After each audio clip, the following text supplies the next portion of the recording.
Halo semuanya, aku Talitha Nerina.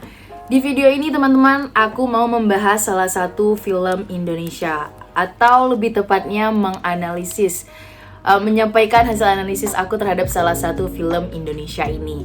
Dan judul film yang akan aku analisis adalah My Stupid Boss. Aku yakin beberapa dari kalian pasti pernah nonton film ini. Dan film ini juga termasuk film yang aku ingat teman-teman, karena termasuk film yang aku tonton bersama keluarga aku, satu keluarga aku. Jadi aku ingat banget nih sama film ini gitu loh, karena jarang banget kan aku sama keluarga aku buat nonton sama-sama di bioskop gitu loh. Oke, move on dari cerita itu teman-teman. Aku akan menampilkan cuplikan, sedikit banget cuplikan dari trailer film My Stupid Boss. Kerani, nih. Coba tolong kamu lihat tuh di file itu. Bacain saya beberapa hal ya. Dibuka. Nama yang ngasih presentasi siapa itu? Namanya? Udah ketemu. Oke, stop. Sampai di situ aja tuh teman-teman. Cuplikan teasernya, karena aku kan tadi menyampaikan bahwa aku akan hanya sedikit memberikan cuplikan dari teaser film My Stupid Boss. Jadi kalau misalnya kalian mau nonton versi fullnya, kalian bisa cari sendiri di YouTube ya teman-teman, ataupun kalian bisa klik di link description box di bawah. Oke, yang selanjutnya kita akan membahas atau aku akan menyampaikan tentang sinopsis film My Stupid Boss. Menjalani pengambilan gambar di dua negara, yaitu di negara Malaysia dan di negara Indonesia, film My Stupid Boss yang disutradarai oleh Upi Avianto ini berkisah tentang seorang bos yang menyebalkan, yang jahil, pelit, dan memiliki kelakuan yang ajaib saat memimpin perusahaan di Kuala Lumpur, Malaysia. Nah, kisahnya ini bermula saat Diana atau Kerani atau Bunga Citra Lestari yang memerankan peran tersebut ikut suaminya yang bernama Dika yang diperankan oleh Alex Abad pindah ke Kuala Lumpur karena suatu pekerjaan. Nah, di sini tuh Diana atau Kerani ini merasa bosan nih dengan rutinitas di kediamannya di Kuala Lumpur itu selama 3 bulan kebelakangan. Hingga akhirnya Diana mencari sebuah pekerjaan. Dan kebetulan si Dika suaminya itu merupakan teman kuliah dari si Bosman yang diperankan oleh Reza Rahardian, yang merupakan bos yang menyebalkan tadi.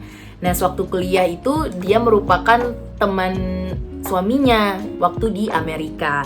Nah, si suaminya ini langsung merekomendasikan si istrinya agar dapat bekerja di perusahaan milik si Bosman.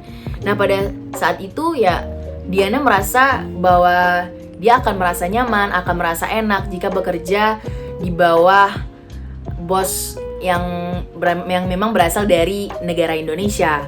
Tapi malah justru berbanding terbalik dengan ekspektasinya gitu loh.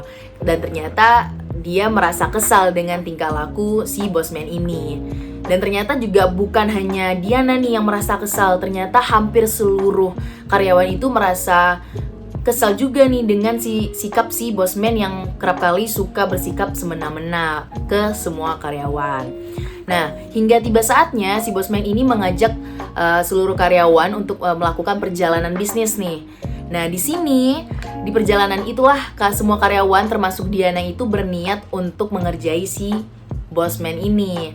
Namun hal itu malah tidak terjadi karena ada sebuah insiden yang terjadi di mana Diana dituding melakukan penggelapan uang oleh Bosman. Pastinya Diana merasa kesal dan sakit hati hingga akhirnya Diana atau Kerani ini memutuskan untuk mundur dari perusahaan tersebut, mundur dari pekerjaan, mundur sebagai staf administrasi di kantor milik Bosman ini. Nah, kendati demikian teman-teman, si Bosman ini akhirnya merasa bersalah nih karena telah menuduh si Diana atau Kerani. Hingga akhirnya dia mencari cara bagaimana agar si Diana ini dapat memaafkannya dan agar dapat kembali ke perusahaan miliknya yang ada di Kuala Lumpur.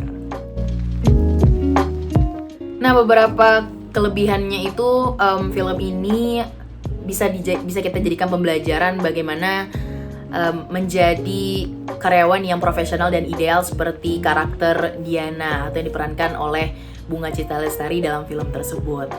Dan juga film ini lelucon atau komedi yang dilontarkan itu mengundang gelak tawa penonton di setiap adegan serta dialognya. Dan kekurangan dari film My Stupid Boss ini beberapa diantaranya penyelesaian konfliknya yang terlihat mudah atau klise klise gitulah teman-teman. Dan pengambilan adegannya juga terlalu banyak diambil di dalam kantor, jadi terlihat membosankan dan terkesan tidak adanya variasi pada saat pengambilan adegan. Analisis dari aku, film ini seru, lucu, dan cocok juga buat kalian yang suka sama film komedi, karena setiap adegannya itu mengundang tawa para penonton. Jadi film ini bisa kalian masukin di list tontonan kalian.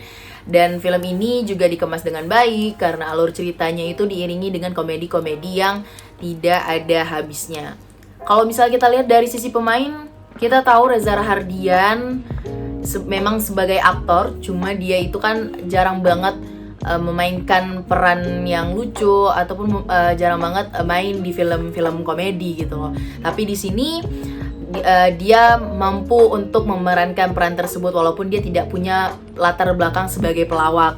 Dan Bunga Citra Lestari juga sama, dia juga tidak memiliki latar belakang sebagai pelawak, malah dia latar belakangnya sebagai penyanyi dan terkadang juga sebagai aktris. Tapi di sini dia juga mampu untuk memerankan sebagai Diana atau Kerani ini dengan sangat baik. Dan kalau dari sisi edukasi, kita bisa ambil pelajaran dari Diana atau Kerani atau yang diperankan oleh Bunga Citra Lestari, bagaimana cara menjadi karyawan yang profesional dan ideal saat menghadapi atasan yang menyebalkan. Nah, dan juga film ini karena terlalu banyak komedi ya teman-teman, tidak semua leluconnya itu berjalan dengan baik, karena leluconnya juga cenderung berulang atau repetitif dan kurang greget gitu. Jadi intensitas dari leluconnya itu terlihat membosankan. Tapi terlepas dari semuanya teman-teman, film ini seru, film ini lucu, dan telah cocok disebut sebagai film yang telah menghibur penonton gitu ya, berhasil menghibur penonton. Dan kita juga bisa sebut sebagai film Indonesia terlucu yang pernah ada. Oke teman-teman, itulah dia analisis salah satu film Indonesia, yaitu My Stupid Boss. Jadi buat kalian yang belum nonton film itu, kalian bisa coba deh nonton film itu, siapa tahu bisa menghibur kalian gitu loh ya. Sekian dan terima kasih dari aku, sampai jumpa.